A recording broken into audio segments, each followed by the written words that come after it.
Dia mafianya kok. Sedekat itu? Dia mafianya. Oke. Bukan orang lain. Jadi saya bilang, makanya saya bilang, ini perang antar geng nih. Mereka berupaya menegakkan hukum semata-mata untuk menutupi kejahatan mereka masing-masing. Kalau legitimasi publik terhadap penegakan hukum drop sampai titik nol, bukan institusi hukum yang rubuh, negara ini rubuh, Mbak. Ini sudah pada tahapan fase keresahan. Ya. Tinggal satu langkah lagi huru-hara nih. Dan indikasinya di fase keresahan untuk sampai huru-hara sudah ada. Ada dua pilihan. Dia nggak berani, tapi terjadi aksi people power, diturunkan secara paksa.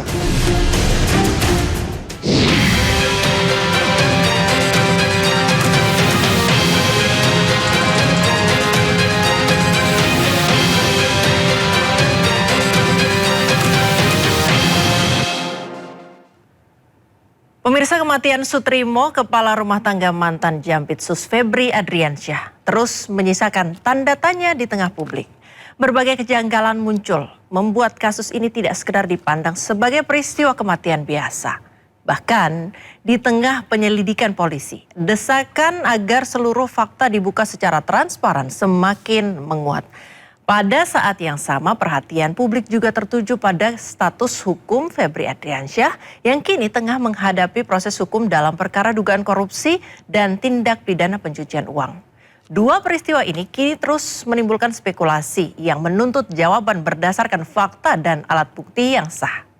Dalam kesempatan kali ini telah hadir di studio Kolonel Purnawirawan Sri Rajasa, praktisi dan pengamat intelijen.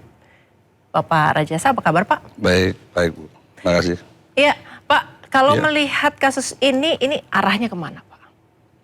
Kasus Sutrimo atau kasus Febri? Sutrimo dulu mungkin. Ya, kalau saya melihatnya begini, karena kematian Sutrimo ini bersamaan dengan munculnya kasus Febri, sehingga tidak salah kalau orang kemudian mengkait-kaitkan. Betul. Tapi setelah saya mendalami di lapangan langsung ya kan, dan bertanya kepada orang-orang yang berada di sekitar situ pada saat kejadian, saya melihatnya bahwa kematian Sutrimo ini boleh dibilang tidak ada kaitan dengan kasus Febri. Karena apa?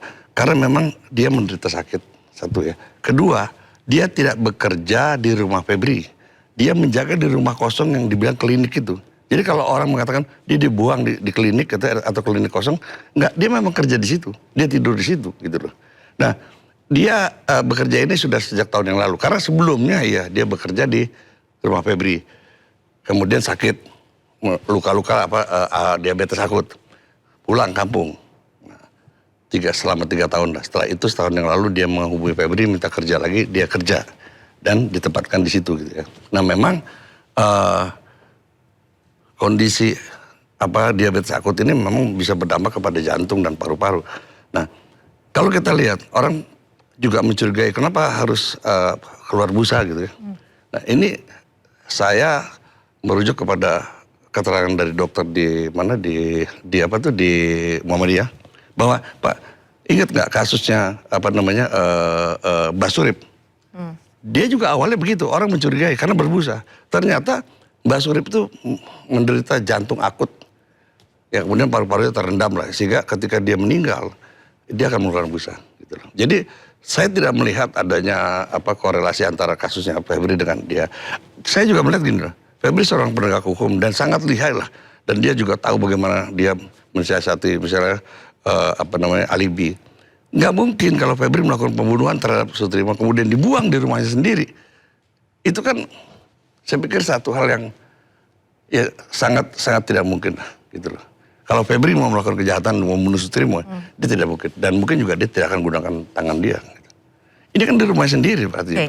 Kalau seandainya kita menyebutnya bukan kematian alami, bisa? Tadi kan dikaitkan dengan penyakit ya Pak ya? Karena ini timingnya terlalu pas begitu Pak? Iya betul ya. Kalau tidak, makanya gini aja, sebaiknya gini.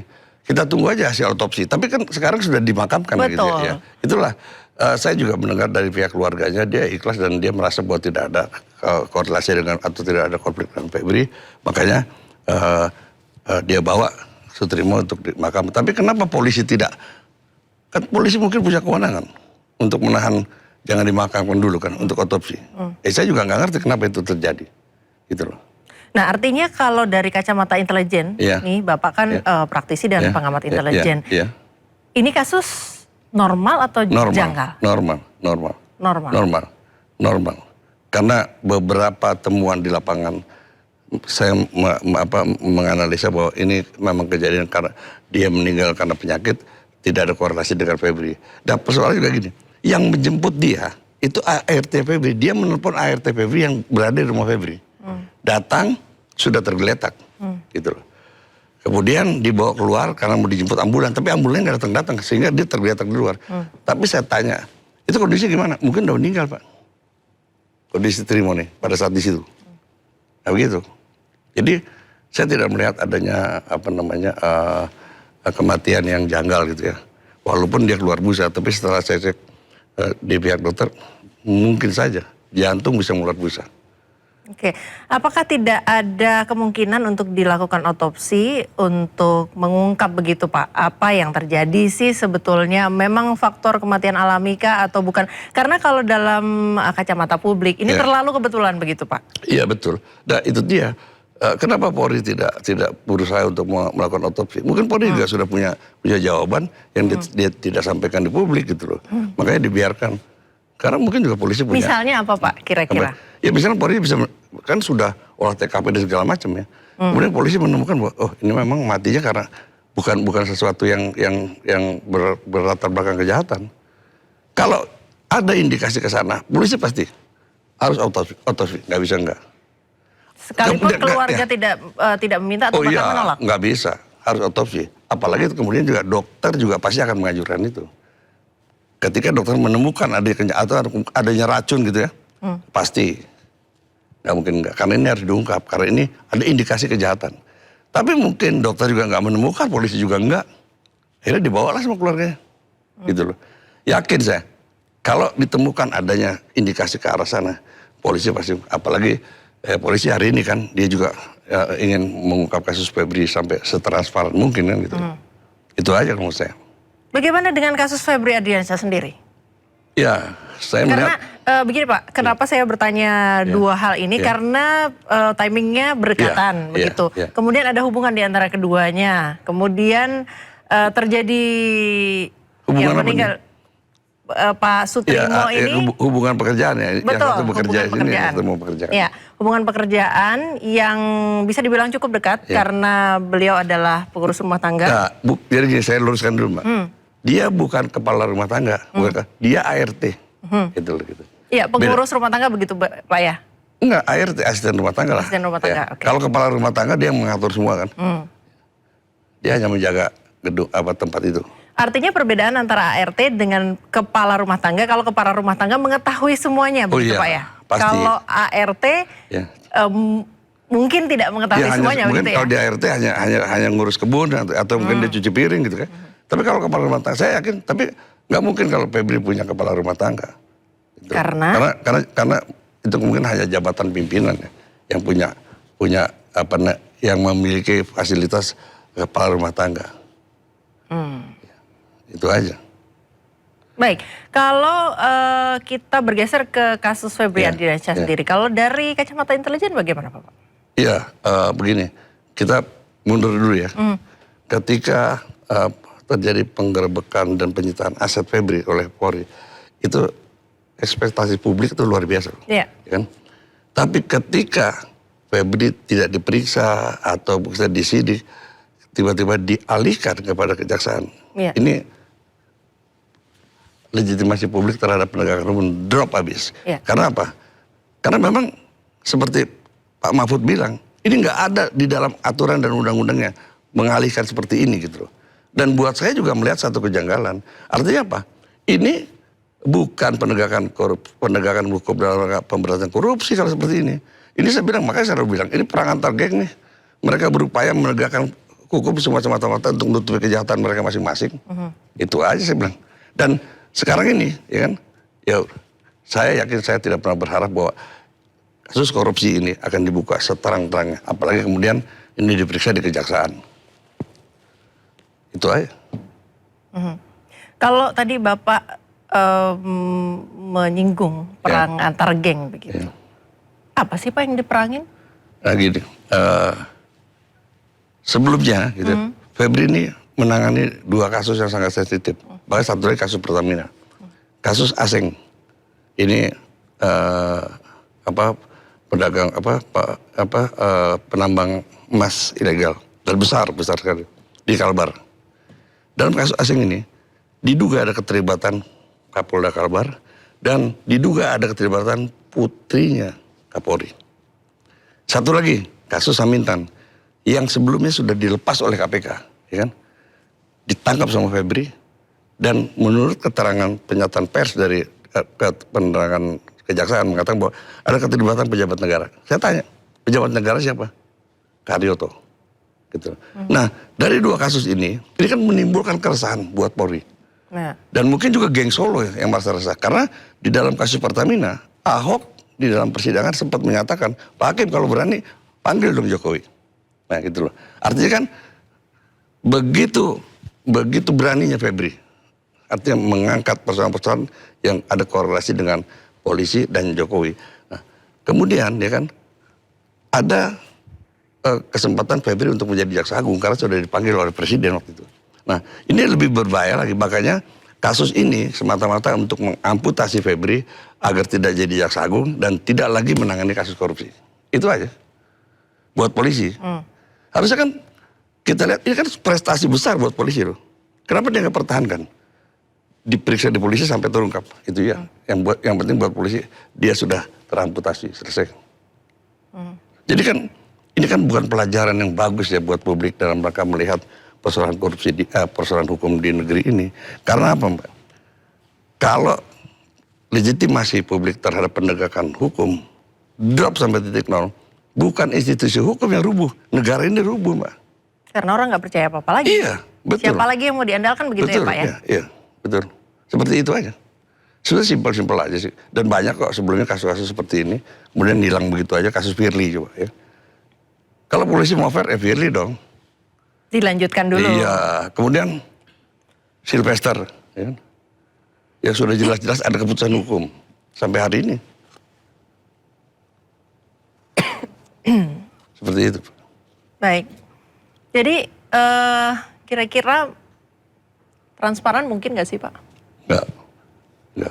Sekarang gini ya, orang sekarang bertanya, Febri itu sebenarnya ditahan di mana? Kemudian kok Febri nggak pakai baju tahanan, kan gitu loh. Ya jangan-jangan ya kan Febri juga hanya dinyatakan dititip di KPK, kemudian juga tidak ditahan di sana gitu loh. Ini kan aneh juga ya, kenapa Febri disidik di kejaksaan, kemudian ditahan di KPK hanya dititip. Itu kan juga satu tanda besar. Ngapain mesti dititip KPK? Ditahannya di kejaksaan. Kan? Yang nyidik kejaksaan. Kecuali ditaruh KPK, KPK yang menyidik. Harusnya gitu nggak sih Pak? Harusnya. Ngapain pakai dititip? Orang kejaksaan punya tahanan kok. Saya tahu di Kejaksaan Agung ada tahanan. Iya. Jadi harusnya ditahan dan diproses di kejaksaan atau ditahan dan diproses di KPK? KPK harusnya begitu, Mbak. Ya kan? Jadi kasus seperti ini belum pernah terjadi, Pak. Tidak pernah dikenal dalam konsep hukum kita gitu loh. Pak Mahfud sendiri udah ngomong kok. Saya sempat berdialog dengan Pak Mahfud. Ini aneh. Gitu loh. Dan ini sesuatu gak ada keteladanan sama sekali lah buat penegakan hukum. Jadi jangan berharap bahwa kasus ini dalam rangka penegakan hukum untuk pemberantasan korupsi. Nggak ada, Pak. Kesimpulan Bapak bahwa ini perang antar geng? Iya. Mereka melakukan penegakan hukum dalam rangka menutupi kejahatan mereka, dalam rangka menerima order dari oligarki atau dari kekuasaan itu sendiri. Kan rusak kalau begini, Pak, hukum. Dan memang sudah sangat rusak. Kalau aja nih Mbak ya, kalau aja Tuhan itu tidak maha pengasih maha penyayang nih Mbak ya. Ini mungkin dosa orang akan disegerakan ganjarannya. Mungkin yang banyak di penjara aparat hukum. Iya, coba ya. Kita lihat hari-hari depan mata kita kan gitu. Jadi kalau ini terjadi ya, tapi yang sebaiknya publik juga harus terus mengawal. Biar mereka perang, biar mereka buka-bukaan. Gimana Pak caranya publik mengawal Pak? Ya terus menerus, selalu disampaikan di ruang publik, katanya di media, terus-terusan aja. Dan kemudian ia lakukan ya aksi-aksi agar ketika Febri mulai dihilangkan, ya kita mesti bicara lagi. Apakah suara remah-remah rengginang ini bisa didengar dan berarti gitu Pak? Ya karena kita selalu melihat penguasa ini melihat rakyat ini hanya sebagai objek gitu. Ya kan? Jadi ya itu tadi Mbak, bahwa sepanjang pemerintah tidak melihat rakyat ini bagian daripada pemilik kedaulatan ini, ya itu tadi selalu disisihkan. Akhirnya tapi ada risikonya loh Mbak, nggak main-main. Ya. Orang bilang Agustus ini kan terjadi huru-hara nih, bisa jadi Mbak, ya kan? Kalau pemerintah masih seperti ini terus, udah kita lihat kok arahnya, ya kan? Udah kita lihat indikasinya. Ya kan? Info intelijen begitu Pak? Iya. Semasif apa? Ya bukan semasif apa. Sekarang ini sudah pada tahapan fase keresahan. Ya. Tinggal satu langkah lagi huru-hara nih. Dan indikasinya di fase keresahan untuk sampai huru-hara sudah ada beberapa indikasi. Dolar naik, PHK tinggi, ya kan? Kelas menengah turun kelas, terus kemudian BBM naik, terus kemudian karena gagalnya diplomasi Prabowo di luar negeri berdampak ya, setelah Hormuz ditutup, bensin naik, harga-harga naik, semua terjadi di sini. Karena apa Mbak? Unjuk people power itu terjadi bukan karena isu politik Mbak. Karena adanya akumulasi persoalan ekonomi yang membuat rakyat dimiskinkan. Itu tinggal cari satu martir jadi Mbak, Agustus ini. Makanya hati-hati. Pemerintah harus benar-benar bijak dalam melihat ini. Apakah ini ada kaitannya dengan pergerakan mal dipagerin dan sebagainya? Oh iyalah, justru biar selama ini Mbak, yang tahu, yang lebih dulu tahu dan peka adalah para pengusaha. Ya. Para pengusaha. Surabaya kemarin hancur kan Mbak, gedung DPR semua kan. Nah, yang repotnya lagi sekarang ini aksi-aksi unjuk rasa tidak masuk dalam media-media mainstream. Yakin saya pasti ditekan. Jangan itu pasti deh, ya kan? Kita tim liputan tetap jalan Pak dan tetap menayangkan walaupun tidak live. Ada yang live report tetapi tidak live breaking news misalnya. Tapi kami tetap menayangkan Pak. Tapi justru perlakuan seperti itu justru kontraproduktif kalau menurut saya. Ya kan? Biar aja itu jadi pembelajaran buat masyarakat. Jangan ditutup-tutupin. Ditutup-tutupin bubar malah saya kira. Justru live Instagram makin marak Pak dan live TikTok makin marak. Artinya gini, kalau di media sosial seperti itu yang muncul, semakin tidak percaya publik terhadap pemerintah. Ini pemerintah ngaco nih, pasti dia tutupin semua. Dia pikir dia bisa nutupin, nggak bisa. Publik kan akan bilang begitu. Seperti itu Mbak. Baik, kita lanjutkan di segmen berikutnya. Pemirsa tetap di One on One.